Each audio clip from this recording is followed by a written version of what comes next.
After decades of being a Republican seat, New Mexico's 1st Congressional District is beginning to look like a safe seat for Democrats. Representative Michelle Lujan Grisham is the 2nd Democrat to hold the office. Now, she's been in Washington for just 3 months, but has already seen firsthand the division in the nation's capital. She sat down this week with producer Matt Grubbs. Congresswoman, thank you for coming in. What's the learning curve like in Washington, It's D.C.? pretty significant. Yeah. You know, you freshmen, and I'm the president of the freshman class, and, you know, the big internal joke is I'm just happy after, 6 weeks to 12 weeks that I can find the rooms and the bathrooms because it's not so easy to navigate. But you are thrust into an environment where there are substantial and significant areas of subject matter that you need to learn, from the budget to national security issues, and you prepare for that as a candidate, but now that you're looking at the legislation, trying to figure out what that's going to be and be a meaningful member of a committee, it's a pretty steep learning curve. I can imagine. So you went in there knowing a lot about the healthcare system, and I want to start there. Obamacare is rolling out, or the Patient Protection and Affordable Care Act is rolling out. January 2014 is when the rubber really hits the road for a lot of people. We just passed in this state a state-run, or plan for a state-run healthcare exchange. What do you know about it? Do you think it's the right thing to do? I absolutely do. I mean, I was getting very nervous that we weren't going to get an exchange bill through the legislature and one that this governor, based on her priorities and concerns, would sign. So I'm really excited that we've got a bipartisan effort here and a bill that's now signed into law, because you have to have authority. So the federal government, who's going to provide and has already significant investments to create a purchasing marketplace so that individuals who are now mandated to have insurance know what they're getting and know that it's going to meet their particular health care needs. We now have the authority to do that so that we can continue to get support from the federal government, including investments, to put it together. Here are the basics. You want to make sure that that it's operating in a fair and consumer-protected environment. So and that was a point of some debate. Huge debate. Can carriers be on or off?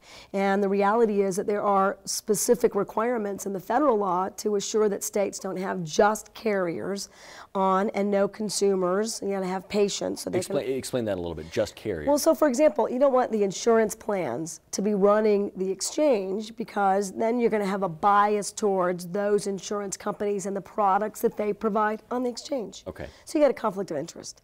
But if you don't have carriers on, you may not understand the complexities of providing an insurance plan, and you may not be able to talk about the particular benefits or the costs, because you got to look at the losses and you got to understand that whole vehicle in exchange. It's pretty complicated stuff. So in New Mexico, I think that they struck an effective balance. So you're going to have 2 of the 13 members are going to be carriers. Some of the 13 members have to be providers, so they've got to come at it from a delivery system aspect. Many of those members have to be consumers, so that they're patients, they get it, they can identify the problems that New Mexicans have, like with primary care and specialty care access in rural areas.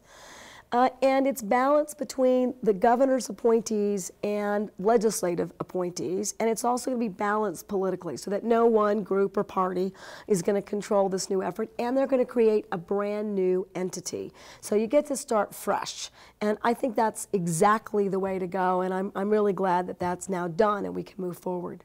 There was a little bit of concern that it didn't go far enough in protecting consumers, that this was sort of set up to essentially create another profit road for the people who are having health care plans or running the health care plans. It is a legitimate issue for people to identify and to watch. I think it's premature to say it doesn't have enough consumer protections. Okay. Now, I'll alert viewers and tell you that before running for Congress, I actually participated in working for the New Mexico Medical Insurance Pool, that we were supporting legislation and involved in drafting legislation to get an exchange done a couple of years ago, so that you'd have the right time frame to really put it together.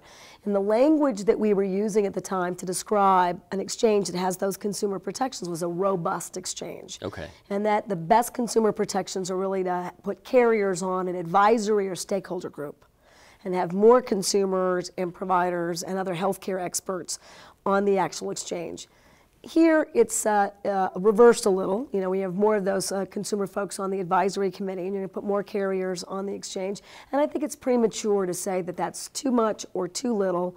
It is the path that most folks believed was the best for New Mexicans, and now we need an insurance superintendent, and we do, who's going to be very careful about making sure that we're right-sizing those rates, that people are in fact protected, that they're getting the benefits as described on the exchange, and that you're really paying attention that folks are not being underinsured by the products that are offered on the exchange. And that's the role of the New Mexico insurance superintendent. Okay. The federal government has a May checkpoint, so next month they want to make sure that we're making enough progress. Do you have any idea what they want to see and how close to that we are? I don't know how close we are. I'm going to guess that without having the authority, we're going to be further behind than most states. Now, being a former bureaucrat and somebody that was very proud of the work that I could do, they have the right folks and the vehicles to get it done. They're going to have to be pretty aggressive to meet those timelines. They've got a partnership with the federal government to make sure that they're getting the information technology, because you've got to have a pretty effective system to start moving people into Medicaid for the Medicaid expansion. You got to start looking at what the plans are going to look like and put them on the exchange. You got to make sure that that's all going to work. You got to set up this brand new entity because it's got to be ready actually to roll out in October so that people are signing up by January sure. for the exchange. So hard to know whether they'll get it all done in May, but something that I'm guessing is that the federal government, and they should, want to see successful implementation, right? We got a federal mandate. You want the states to be successful.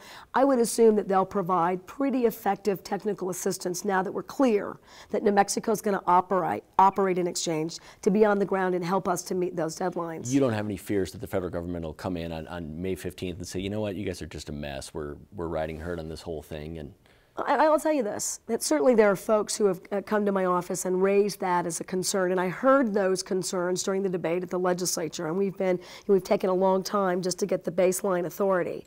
It is a real possibility. I mean, this is something to take very seriously. If we don't get an exchange up and we don't meet these deadlines, I think it's bad for New Mexicans. I think it's bad for healthcare business. I think it doesn't take advantage of bringing in huge healthcare dollars. 30% of the growth rate in the economy across the country is in healthcare. I mean, this is, and we have negative job growth. This, and one of the highest uninsured populations in the country. This is a place where we really need these investments, and we got to make it work. That I've got my fingers crossed, but I think it's important to note for viewers, it's very complicated. It's a lot of work, and they need to make this their highest priority in this administration to meet these deadlines. And, you know, I'm expecting that they're putting those resources together to do just that. I certainly would. So as the federal government moves along in looking at this sort of thing, they're also doing so a little bit hamstrung because of the sequester. And there is a sense out there, at least if you read some of the heavy political sites, that this is something, if you split it into two sides, the Republican view of the sequester and the Democratic view of the sequester, Republicans have the high ground right now because it doesn't hurt so much. The stock market seems to be doing okay. You know, we're having some economic growth in the country. We don't all have neighbors who have been furloughed, that sort of thing. It may be coming. What's your feeling on the sequester? Is it going to really start hurting, or is there movement that you've seen that's going to prevent that? Well, two examples. I think it is really hurting. I mean, when one person has a 14-day furlough in a state that doesn't have sufficient jobs to meet its citizens' needs, that's a significant impact to me. Maybe others would describe that as, oh, that's not meaningful. And I think it is. And we got 2,000 with another 1,000 in this district potentially coming, and 7,000 furloughs statewide. 7,000 people with somewhere between 14 and 22 days furloughed. And a lot of these are going to be single heads of household, which means they don't have enough money for childcare, which means we're going to have children under the age that you're legally allowed to leave them at home alone who are going to be home alone. Right? These are untenable situations. It's a mortgage payment. We have the highest foreclosure rates in our region in the country. These are not good ideas. And we have about a 27% reliance on federal funds in New Mexico. So I say it has a pretty dire impact. But does everybody, like you said, do I see it when I take my car out of the garage and I'm driving to work? Are those effects? Are the roads crumbling? And did the bridge fall apart? And did we close all of the airports? And I think it's a slow and steady outcome. And what I know that's the most devastating is it's not going to create the kind of job growth potential just when the economy needs us most that it could. For me, I think that is so short-sighted and so disappointing that we have a vehicle in Congress to do something about it and we didn't.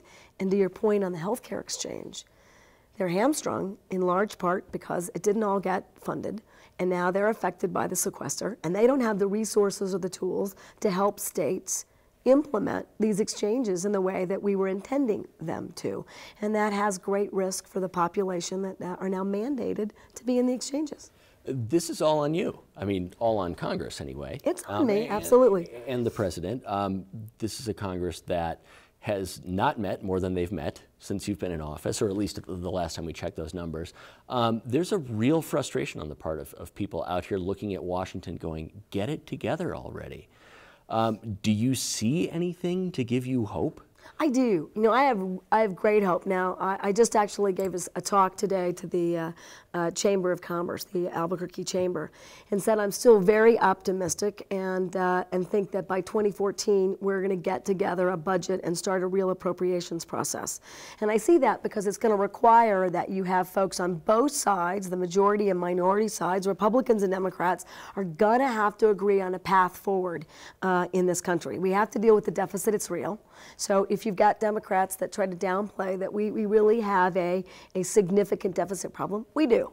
But if you've got Republicans who are saying the only way out of that is to continue to have an austerity measure, or that's our platform, well, we know that every nonpartisan economist that came to every kind of a panel or hearing or was available to us as experts or came through the CBO, the Congressional Budget Office, or the Congressional Resource Center, they're all nonpartisan, say this is not a sound economic plan, that it actually could create a 2 million loss in jobs just at the time when many states are beginning to see some recovery. So here's the issue. We have to learn to really talk about our ideas that could work together. So Democrats need to talk about deficit reduction, and we've got, $2.4 trillion if you add up all the cuts to date and the fiscal cliff and the sequester and everything else.